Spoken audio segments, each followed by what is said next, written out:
আল্লাহ তাআলা বলছেন ইন্না জাআলনা মা আলাল আরদি জিনাতাল লাহা লিনাবলুয়াহুম আইয়ুহুম আহসানু আমালা ওয়া হুয়াল আজিজুল গফুর।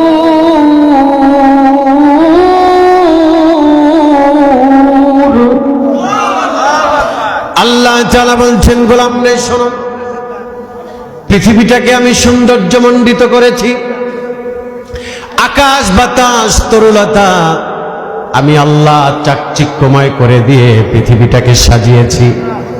আমি আল্লাহ দেখব, আমি আল্লাহ পরীক্ষা নিব, কে দুনিয়ার মায়ায় পড়ে ঈমানকে নষ্ট করে ফেলে, আমলকে নষ্ট করে ফেলে। আমি আল্লাহ দেখব, আর কে আহসানু আমালা, কে চমৎকার সুন্দর আমল করে। আমি আল্লাহ পরীক্ষার জন্য এই পৃথিবীটাকে সৌন্দর্যমণ্ডিত করেছি। যারা উত্তম আমল করবে তারা কিয়ামতের ময়দানে সফল হয়ে যাবে। সুবহানাল্লাহ। এ কারণে নেক আমল দরকার, উত্তম আমল দরকার, ঠিক কিনা বলেন?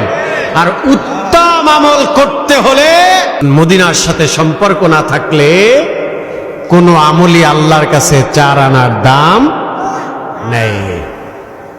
কারণ রাসূল ছাড়া আল্লাহ পাওয়া যাবে না।